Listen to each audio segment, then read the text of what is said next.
You know, there are a number of Christian organizations across Canada which visit prisons planting seeds for Christ. So, whose job is it to visit prisoners and offer some solutions to help folks get back onto the right path? Today's guest has a few ideas. Stacey Campbell is the president of Prison Fellowship Canada. She regularly works with prisoners and joins us now from Mississauga, Ontario. Stacey, welcome to Bridge City News. Wonderful to be here. Now, how would you best describe what your organization really does? So, our organization takes a holistic approach where we work with the entire cycle of the justice system. So, we work with prisoners, we work with ex-prisoners, their families and children, especially this time of year, and then victims as well. So, how did you initially get involved with prison ministry?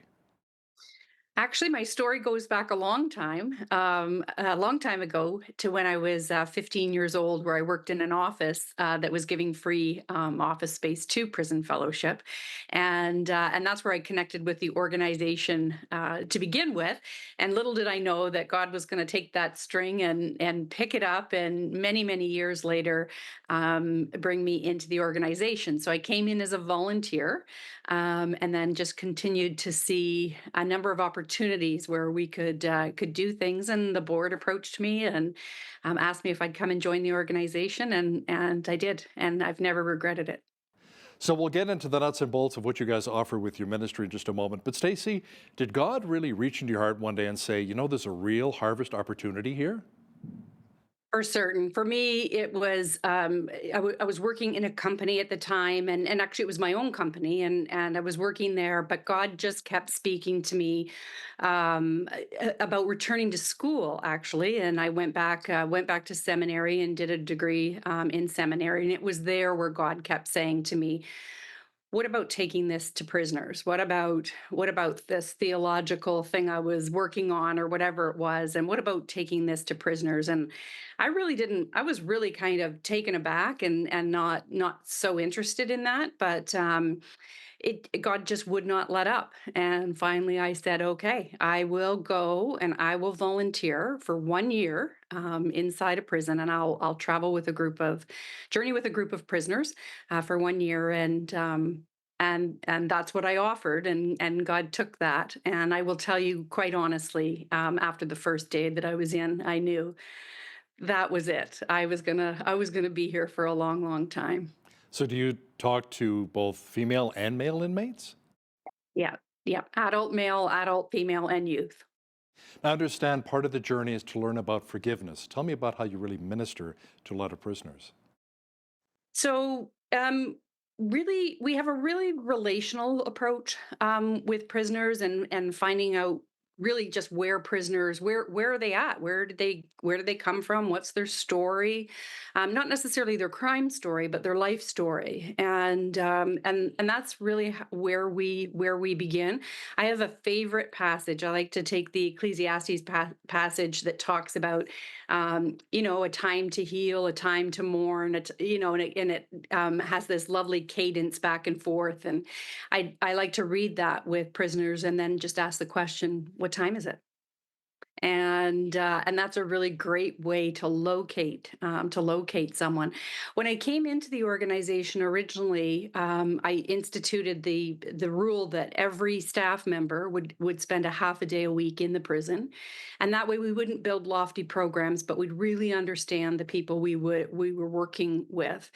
And if there was one thing that prisoners wanted to talk about, it was forgiveness. And you could ask, what does everyone in the group want to study now? Or what do we want to talk about now? And they'd say forgiveness. And you could journey with them for 52 weeks, an entire year, and come back the next January and say, okay, where do we want to go? And they would say forgiveness.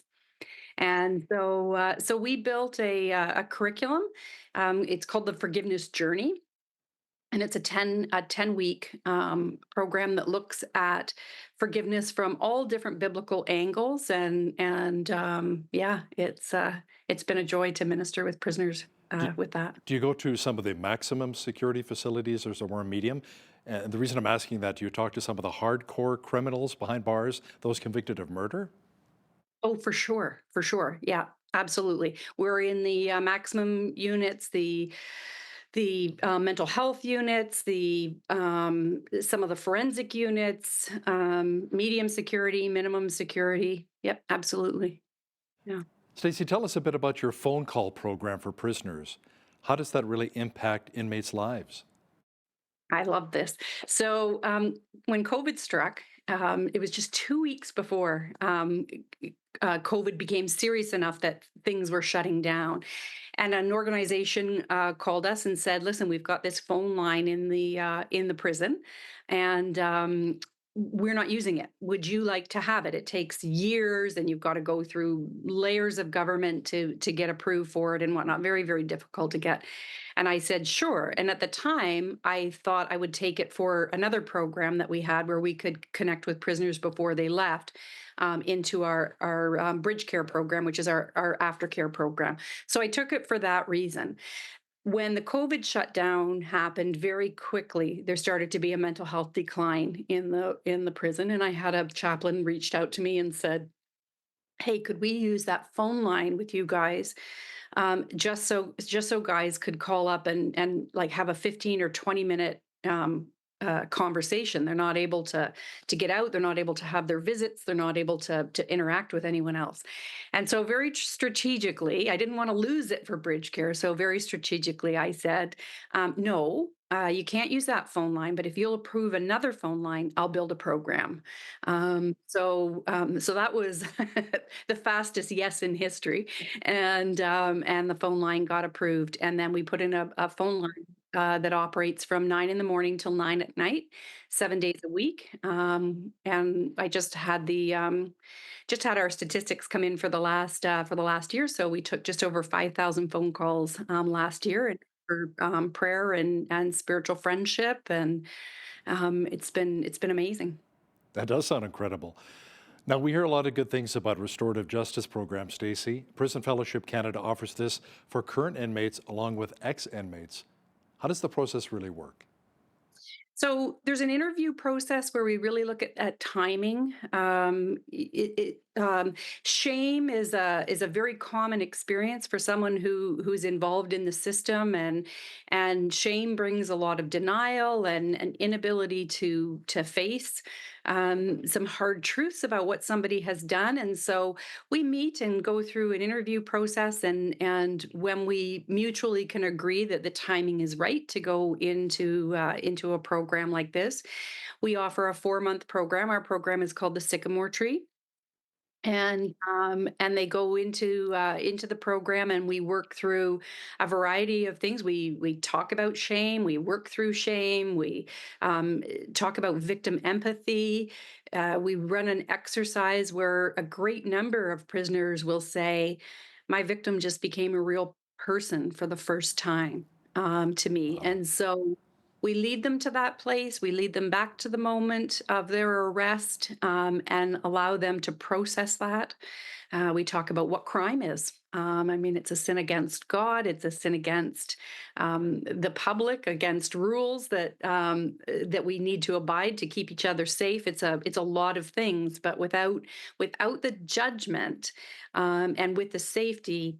Just exploring some of these topics, making amends, symbolic restitution, forgiveness, confession, which is very different because what most of them are used to is interrogation, not confession. But biblical confession is very different than interrogation. And so we go through a number of these things. Then we bring in surrogate victims who have suffered. They're not each other's victim and offender, but the victim that comes in will have suffered a similar crime to the one that the prisoner has perpetrated, and then they hear the stories of impact of what happened to that individual, not only during the crime, but how did it impact them 2, 5, 10, 15 years later, and what were all the things that were taken from them. And it's very liberating and healing for victims who often will speak of the prison as a place of defeat. If they've driven by it before, that's always felt like a place of defeat, but then goes on to be a place of victory because they've told their uncensored story, and had a chance to tell their whole story and not just a clip of their story. And then the prisoners continue on after that point in a number of other subjects that we talk about, and then we all come back together. The victims and the offenders and the community is invited in, and we have an evening of reflection and learning. The prisoners share what they've learned through the program, and so do the victims. Stacey, let me ask you something. How do you approach a prisoner, let's say that maybe from a Muslim background, Sikh, Hindu, or maybe even from, the First Nations community, Indigenous? Is the approach different or is it very similar? Certainly, from a Christian perspective, we would approach everyone with the same compassion and the same dignity. We wouldn't worship together, that's for sure. If another individual was interested in attending a Bible study, we would absolutely welcome them, and but we would not alter our program. Let's talk about how effective restorative justice really is, in your opinion. What are your thoughts? Wow, that's a good question. I mean, statistically, it's very effective. So experientially, I would say it's effective. To give you an example of some of that, we often see very early on in the sessions, we see prisoners who cancel appeals. And will say, I can't go out there and say I'm innocent and come in here and pretend to take responsibility. And it gets very uncomfortable, that living that dichotomy. So we see that impact, but then we also see the impact later on after they've completed the program, and they're acting as ambassadors and mentors to others. And now, instead of solving arguments with violence, we use something called a talking piece, and it goes around the circle, and everybody gets a chance to talk when they're holding the talking piece, and you don't talk when you're not holding the talking piece. And so we've seen many prisoners kind of employ something like that in their communication style afterwards, and then when they go out into the community, and then we don't see them come back. So it may be a prisoner that we were familiar with that came back over and over and over and over. And then after going through the program, we don't see them come back. But according to your website, you say the chance of an ex-prisoner offending is around 70%, except, of course, if they come to know Christ. Jesus is the Lord and Savior. So how much of a difference does it really make when prisoners read Scripture and have someone to guide them along the way? So it's a huge difference. In fact, the recidivism rates fall down into the single digits. So yeah, it's impactful, and that's what's wrong. Oftentimes when it comes to crime, we say, well, they're not educated, or they're poor, or a whole myriad of things. But really, it's a heart change that has to take place. And I believe the only thing that can really transform a heart is Jesus Christ. So what's it like for a prisoner re-entering society after serving a lot of time behind bars? Pretty tough. We often refer to it as the second prison. So you've been sent out. Now, if you fill out a job application, do you have a pardon? Have you committed a crime for which you have not been pardoned? So there's all these barriers to employment. There's barriers to finding housing. Oftentimes, just because somebody is released from prison doesn't mean that they're not on parole and that they're not under the supervision of corrections. And so police may be coming around to see if that person is behaving, and it gets uncomfortable for perhaps a landlord or an employer. So often prisoners are afraid to tell an employer. If they've cleared that barrier, then clearing the next barrier is it's really difficult. Stacey, prisoners, many of them come from families, and some of them have children of their own as well. So how are the kids really impacted by their mom or dad being in prison? Yeah, that's a tough one.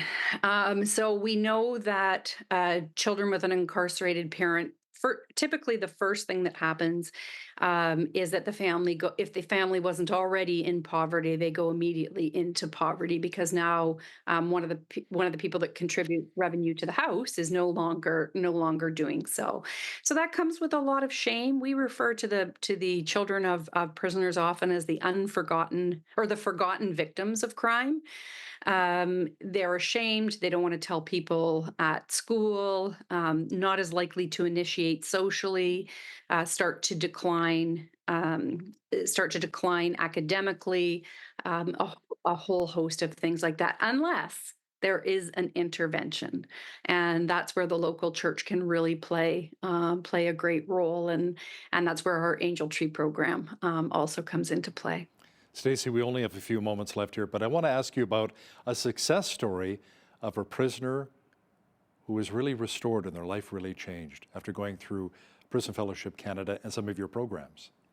Okay, so I'll tell you about an individual, and then you can see I'm beaming just as I think of this individual. But we have a few for sure, and quite a number of them. But I can think of an individual in particular who went through the whole restorative process, went out, decided that they wanted to become an electrician, and went back to school. Went through the whole process, for the sake of time, I won't go into the whole thing. But it was a difficult process. But even to the point where we had called to see, now we knew they had an apartment. Did they need anything? We provided a mattress to them so that they had a bed and a kitchen table and chairs, and then followed up with them a few months later to ask, is there anything we can help you with now? And they said, you know what? I'm going to be okay. I've been educated. I've got a job. Give it to someone who really needs it. And that individual became a donor and is a regular donor to Prison Fellowship. Stacey Campbell is the president of Prison Fellowship Canada. Thanks so much for joining us today from Mississauga, Ontario. Thank you.